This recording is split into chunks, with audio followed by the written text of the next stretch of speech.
everyone! Before we dive into today's story, tell me in the comments, where are you watching from and what time is it right now where you are? I love seeing how many amazing people tune in from all over the world. If you enjoy these kinds of stories, don't forget to hit that subscribe button, tap the like to you, and turn on the notification bell so you never miss a new upload. Let's get into it. My mother's text came at 7:42 a.m. Don't expect anyone to come. No punctuation, no warmth, just finality, as if she'd been waiting for this day, not to celebrate me, but to confirm what I already suspected. I stared at the message while the makeup artist pinned my hair. The smell of hairspray burned in my nose. Outside, the wedding coordinator was barking orders about the floral arch. Inside, my phone vibrated again, this time a photo. All of them. My mother, my sister, my bridesmaids, even my fiancé's parents. Standing barefoot on a private beach in Maui, smiling, holding cocktails. Caption, finally together. That was my wedding day. And they were finally together. I remember the way the room tilted slightly when I saw it. My pulse slowed instead of racing. That's how I knew I was done. Whatever part of me used to beg for love, for belonging, for fairness, it died right there in the bridal suite between a lace gown and a bottle of champagne no one would open. I didn't cry. I just took a long breath, locked my phone, and whispered to myself, perfect timing. That was the first move. Michael and I met 5 years ago at a charity gala my mother hosted. The kind of event where everyone smiles too wide and talks in money. He was the only person there who didn't seem impressed by my family. Maybe that's why I trusted him. He spoke like someone who saw through the noise. He proposed 2 years later with my mother's diamond necklace wrapped around the ring box. She called it symbolic. I should have known she meant ownership. They adored him, or pretended to. Family dinners, joint investments, vacations. They built him into their circle until I wasn't sure who he belonged to anymore, me or them. But love makes you blind. Trust makes you slow. Betrayal? That wakes you up fast. It started with whispers. My sister, laughing too long at his jokes. My mother defending him in arguments that didn't concern her. Then a message, half deleted, on his iPad. She'll never know. Just make sure the prenup stays. It wasn't even subtle. They were planning this. The marriage, the merger, the extraction. My trust fund, my name, my inheritance. I was a transaction wrapped in lace.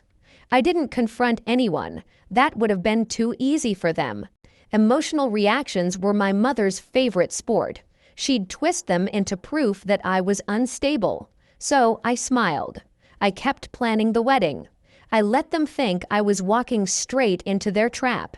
What they didn't know was that I'd already set my own. 2 months before the wedding, I moved all my assets into a separate trust under a different name, legally airtight. My lawyer was a woman my mother had fired years ago. She remembered every insult, every late payment. Loyalty born of resentment. Next, I rewrote the prenup, quietly. The version Michael signed stripped him of everything if infidelity or collusion were proven. He didn't read it. He trusted my lawyer's final draft. Then, the invitations.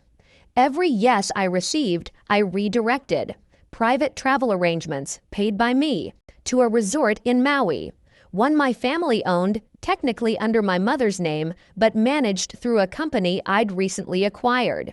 I knew their greed wouldn't let them decline an all-expenses paid pre-wedding getaway. They thought it was a secret party before the ceremony. They didn't know they were walking into a cage. So when I stood there on my wedding morning, alone, watching them toast on that Maui beach, I wasn't surprised. They thought they'd abandoned me. But really, they'd isolated themselves, 3,800 miles away, on a property whose ownership had just transferred. At 8 a.m., I sent one text, perfect timing, to my lawyer. By 8:15, every access code, every account, every deed tied to my mother's estate shifted ownership. To me, the resort they were on, the trust accounts funding their lifestyle, even the villa they were staying in. By 9, power and Wi-Fi were cut at the Maui property. Security instructed to escort unauthorized guests out by sunset. And at 10, my ceremony time, my lawyer delivered the revised prenup to Michael's email, along with proof of his correspondence with my mother and sister. He'd signed himself into nothingness. I didn't walk down the aisle. I walked out of the venue, quiet, composed, the morning sun catching the diamond in my hand like a mirror. By evening, my phone lit up with missed calls, first from Michael, then my mother, then a series of messages that grew more desperate as the hours passed. "What have you done? We're stranded. You can't do this to your family." Family? The word finally sounded like what it was. A contract written in blood, not love. I didn't reply. I just sent one photo back, the same one they sent me, them on the beach, but this time with a new caption. Finally together, without me. By midnight, the story hit the press. Heiress cancels wedding, takes control of family empire. They called it bold, ruthless, strategic. I called it closure.